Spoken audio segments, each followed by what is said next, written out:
से बोलिए वृंदावन बिहारी लाल की जय। प्रेम से बोलिए राधा रानी सरकार की जय। आज जो प्रवचन है भागवत से लिया जाएगा और इसी पर प्रवचन दिया जाएगा कि मिट्टी खाने के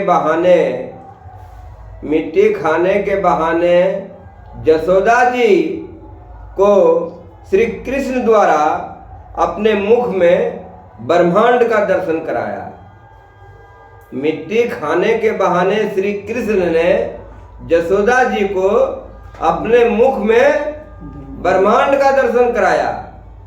यशोदा ने कन्हैया से कहा अपना मुंह खोल। यशोदा जी ने कन्हैया से क्या कहा? अपना मुंह खोल, मैं देखूं तो सही कि तूने मिट्टी खाई है या नहीं। मैं देखूं तो सही कि तू मिट्टी खाया है या नहीं। कन्हैया ने मुंह खोला और यशोदा ने बेटे के मुंह में देखा तो पाया कि उसमें सारा ब्रह्मांड समाया हुआ है। कन्हैया ने मुंह खोला तो उसको मां ने देखा कि मेरे बेटे के मुंह में ब्रह्मांड समाया हुआ है। मुख दर्शन के बहाने कन्हैया ने माता को अपना विश्व रूप दिखलाया। मुख दर्शन के बहाने कन्हैया ने माता को अपना विश्व रूप दिखाया। सुखदेव जी वर्णन कर रहे हैं कि ईश्वर के स्वरूप का ज्ञान लीला में बाधक है। सुखदेव जी वर्णन कर रहे हैं कि ईश्वर के स्वरूप का ज्ञान लीला में बाधक है। पुत्र स्नेह वैष्णवी माता के हृदय में कन्हैया ने जोग माया का संचार कर दिया। पुत्र स्नेह वैष्णवी माता के हृदय में कन्हैया ने जोग माया का संचार कर दिया। तो यशोदा कन्हैया का वास्तविक स्वरूप भूल गई। जब जोग माया का संचार कर दिया तो कन्हैया का वास्तविक रूप भूल गई और फिर से उसे अपना पुत्र ही मानने लगी।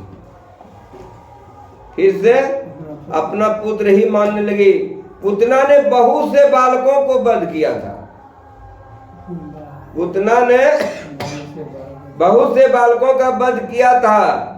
वे सब पुतना के स्तन द्वारा प्रभु के पेट में जा पहुंचे।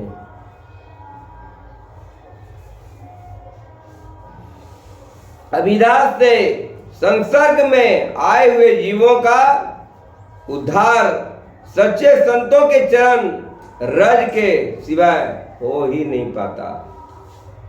गोकुल में बहुत ऋषि मुनि गायों का अवतार लेकर आए हुए हैं। गोकुल में बहुत से ऋषि मुनि क्या किया था? गायों का अवतार लेकर आए हुए हैं।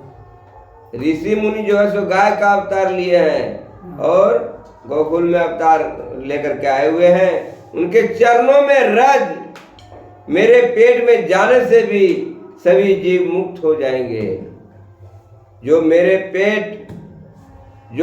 पेट में है अर्थात अपने पेट में बसे हुए उन जीवों का उद्धार करने के लिए ही श्री कृष्ण ने मिट्टी बर्ज रज खाई थी। प्रभु के हृदय में रहना अथवा परमात्मा को अपने हृदय में रखना यह तो श्री कृष्ण लीला है। यह तो श्री कृष्ण लीला है। निरोध लीला है। आत्मा वैसे तो निराकार और स्वतंत्र बंधन मुक्त ही है, किंतु मन के कारण वह आवृत हो जाती है। भगवान तो मृत्यु के पूर्व ही मुक्ति देते हैं। भगवान क्या देते हैं? मृत्यु के पूर्व ही मुक्ति देते हैं। प्रभु प्रेम में हृदय का द्रवित होना ही तो मुक्ति है। मुक्ति क्या है? कहता है कि प्रभु प्रेम में हृदय का द्रवित होना ही तो मुक्ति है। प्रभु प्रेम में संसार को भूलना ही तो मुक्ति है। प्रभु प्रेम में अगर संसार को भूल गया तो समझो कि मुक्ति मिल गई। प्रभु प्रेम में संसार को भूलना ही तो मुक्ति है। मन मरा कि मुक्ति मिल गई। शरीर मरने से मुक्ति नहीं मिलती है, मन को मरने से मुक्ति मिलती है। मन मरा कि मुक्ति मिल गई। मन की मृत्यु होने से निरोध होता है और निरोध होने पर मुक्ति मिलती है। मृत्यु के बाद ही नहीं, मृत्यु के पूर्व ही मुक्ति मिल सकती है। मृत्यु के बाद मुक्ति मिले ना मिले वो कौन जानता है। मृत्यु के बाद ही नहीं, मृत्यु के पूर्व ही मुक्ति मिल सकती है। जो मृत्यु के पहले ही मुक्ति नहीं पा सकता, उसे मृत्यु के बाद मुक्ति मिलना बड़ा कठिन होता है। बात समझ में आ रही ना? कहता है जो मृत्यु के पहले ही मुक्ति पा सकता है, उसे मृत्यु के बाद मुक्ति मिलना बड़ा कठिन है। शरीर और इंद्रियों की उपस्थिति में जैसे भावनानंद प्राप्त होता है, उसे शरीर त्याग के बाद परमानंद का अनुभव होता है। बात समझ में आ रही ना? शरीर और इंद्रियों को उपस्थिति में जिसे भावनानंद प्राप्त होता है, उसे शरीर त्याग के बाद परमानंद का अनुभव होता है। भागवत मृत्यु के बाद मुक्ति दिलाने वाला शास्त्र नहीं है। भागवत क्या है? भागवत गीता ऐसा शास्त्र है कि मृत्यु के बाद मुक्ति दिलाने वाला शास्त्र नहीं है। वह तो जीते जी मुक्ति दिलाती है। भागवत शास्त्र क्या है? वो जीते जी मुक्ति दिलाती है। मृत्यु के बाद मुक्ति मिले या ना मिले वो कौन जान सब पाया है। मृत्यु के बाद मुक्ति मिले या ना मिले वो कौन जान पाया है। इसी कारण से तो महात्मा जीवन मुक्ति के गुण गाते हैं। महात्मा जीवन मुक्ति के गुण गाते हैं। वैसे तो देह और इंद्रियां से संबंध है ही, तो उनकी उपस्थिति में ही हमें मुक्ति मिलनी चाहिए। मुक्ति दो प्रकार के है। मुक्ति कितने प्रकार के होते हैं? 2 प्रकार। क्या क्या है? मुक्ति 2 प्रकार के हैं, विदेह मुक्ति और केवल मुक्ति। याद रखना, मुक्ति 2 प्रकार के। कौन कौन?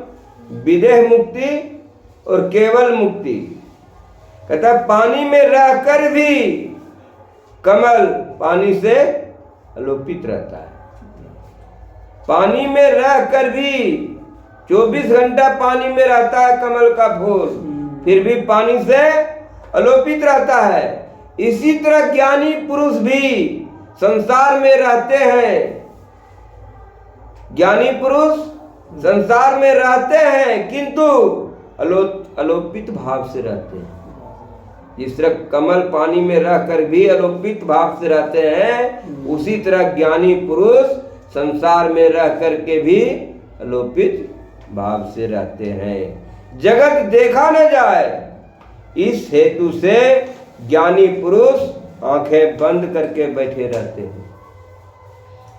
जगत देखा न जाए, जगत देखा न जाए, इस हेतु से ज्ञानी पुरुष आंखें बंद करके बैठे रहते हैं। किंतु जगत तो ऐसा शरारती है कि आंखें बंद कर लेने के बाद भी दिखाई देता है। जगत ऐसा शरारती है कि आंखें बंद कर लेने के बाद भी जगत दिखाई देता है। ब्रह्मा संसार की अपेक्षा आंतरिक संसार अधिक बाधक है। ब्रह्मा संसार की अपेक्षा आंतरिक संसार अधिक बाधक है। मन में से उसे मिटा देने पर ही भक्ति ठीक तरह से की जा सकती है। मन में से उसे मिटा देने पर ही भक्ति ठीक तरह से की जा सकती है। कहता नौका को रहना तो 5 जल में ही है। नाव को जल में ही रहना है। नाव किधर रहेगा? नाव को जल में ही रहना है। किंतु यदि जल नौका पर सवार हो जाए तो नौका डूब जाएगी। नाव को जल में रहना है, लेकिन जल ही नाव में आ जाए तो वो नाव डूब जाता है। इसी तरह ब्रह्मा संसार को मन में न आने देना। इसी तरह ब्रह्मा संसार को मन में न आने देना। आने देने हैं तो ज्ञानी जन बड़े सतर्क रहते हैं। जो ज्ञानी जन है वो बड़े सतर्क रहते हैं। वैसे संसार स्वयं को बाधक नहीं है, संसार स्वयं बाधक नहीं है, किंतु उनका चिंतन, संसार को चिंतन करना ये बाधक है। संसार स्वयं तो बाधक नहीं है, लेकिन संसार का विषयों, संसार का परिवार, संसार का धन, संसार का संपत्ति को चिंतन करना ये बाधक है। उसकी आसक्ति बड़ी ही बाधक है। संसार तो सुख दाता है, ऐसी कल्पना भक्ति मार्ग में बाधा रूप है। मान समझ में आ रही है कि किंतु संसार को चिंतन करना उसकी आसक्ति बड़ी है ही बाधक है। संसार अगर सुख दाता है, ऐसी आप कल्पना कर रहे हैं कि संसार सुख दाता है, ऐसी कल्पना आप कर रहे हैं तो भक्ति मार्ग में बाधा रूप है। ठीक है। ज्ञानी पुरुष शरीर को एक आवश्यकता के रूप में स्वीकार करते हैं। ज्ञानी पुरुष शरीर को एक आवश्यकता के रूप में स्वीकार करते हैं, किंतु वे यह भी स्पष्ट जानते हैं कि संसारिक सुख भ्रामक है। संसारिक सुख जो है तो नाशवान है। संसार का सुख क्या है? नाशवान है। एक भी सुख काम आने वाला नहीं है। वह केवल आभासित सुख है। वह केवल आभासित सुख है। कहे भोग जो है, भोग भोगना क्षणिक सुख है, अब भोग को त्याग करना अस्थायी सुख है। भोग जो है क्षणिक सुख है, लेकिन उसको भोग को त्याग करना यह अस्थायी सुख है। कोई दृश्य पदार्थ में से हटाकर दृष्टा में जब दृष्टि स्थिर होती है तभी आनंद मिलता है। समझ में आ रहा ना? दृश्य पदार्थ में से हटाकर दृष्टा में जब स्थिर होता है तभी आनंद मिलता है। दृश्य दुख रूप है। जितना भी दिखा रहा है सब माया है और सब दुख रूप है। दृश्य के दृष्टा को साक्षी कहते हैं। दृश्य दुख रूप है। जितना भी देख रहे हैं आपको दुख रूप है। एक भी चीज आपको काम आने वाला नहीं है। जितना भी संसार में आप देख रहे हैं एक भी चीज आपको काम आने वाला नहीं है, सब दुख रूप है। ठीक है। करो आनंद मिलेगा। कहता जगत में रहना है तो विषय भी रहेंगे ही। जगत में रहना है तो विषय भी रहेंगे। शरीर मन और जगत को भागा तो जा नहीं सकता, किंतु आसक्ति छोड़नी है। आसक्ति छोड़नी है। ज्ञानी जीव जगत को भोग दृष्टि से और ज्ञानी भागवत दृष्टि से देखता है। कहता अज्ञानी जो है, अज्ञानी पुरुष जो है जिसे ज्ञान नहीं है उसे अज्ञानी कहते हैं। कहता अज्ञानी जीव जगत को भोग दृष्टि से देखता है और ज्ञानी जो है भागवत दृष्टि से देखता है। ज्ञानी और अज्ञानी में यही अंतर है। अज्ञानी पुरुष जो है वो संसार को भोग दृष्टि से देखता है और अज्ञानी पुरुष भागवत दृष्टि से देखता है। दोनों में यही अंतर है, ज्ञानी और अज्ञानी में। ठीक है। कहता है शरीर मन और जगत से भागा नहीं जा सकता, किंतु आसक्ति छोड़नी होगी।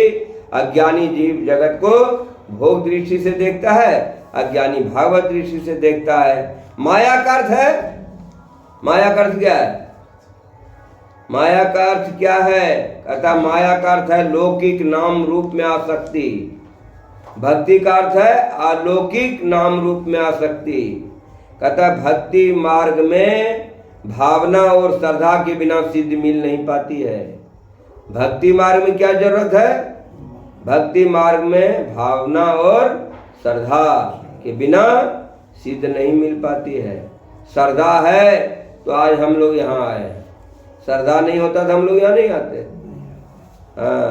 तो भक्ति मार्ग में भावना और श्रद्धा के बिना सिद्ध नहीं मिल पाती। कहता आत्मा को क्या मुक्त करोगे, आत्मा को क्या मुक्त करोगे, वह तो मुक्त ही है, वह तो मुक्त ही है। प्रभु के हृदय में निवास करना ही निरोध है, प्रभु के हृदय में निवास करना ही निरोध है। विरोध और वासना, विरोध और वासना निरोध को प्रतिबंधित करते हैं। जब तक हृदय में विरोध है, जब तक हृदय में विरोध है तब तक निरोध हो पाएगा, तब तक निरोध नहीं हो पाएगा। जब तक हृदय में विरोध है तब तक निरोध नहीं हो पाएगा। जीवन में से विरोध और वासना के जाते ही अपने आप निरोध हो जाता है। मुक्ति कब मिलती है, मुक्ति कब मिलती है? शरीर के मरने से मुक्ति नहीं मिलती। कहता मुक्ति कब मिलती है? शरीर के मरने के बाद। कहता है मुक्ति शरीर के मरने के बाद नहीं मिलती, मन के मरने के बाद मुक्ति मिलती है। मन को मारना होगा, शरीर को मारने की जरूरत नहीं है। मन के मरने से मुक्ति मिलती है, मन का निरोध ही मुक्ति है। मन अगर संसार से हटा दिया, संसार के विषयों से मन हटा दिया तो मुझे मुक्ति मिल गई। शरीर के हटा देने से मुक्ति मिलने वाला नहीं है। कहता दसम स्कंद में निरोध लीला है। सभी संसारिक विषयों में से मन के हटाकर जब ईश्वर में मिल जाता है तब मुक्ति आ जाती है। परमात्मा आनंद स्वरूप में है। मन अर्धचेतन है, मन संसारिक विषयों के साथ एक नहीं हो सकता, क्योंकि संसार जड़ है और मन अर्धचेतन है। सजातीय वस्तु ही एक हो पाती है। मन ईश्वर के सिवाय अन्य किसी भी वस्तु से एक नहीं हो पाता, अभिन्न नहीं हो पाता। बोलिए राधे राधे।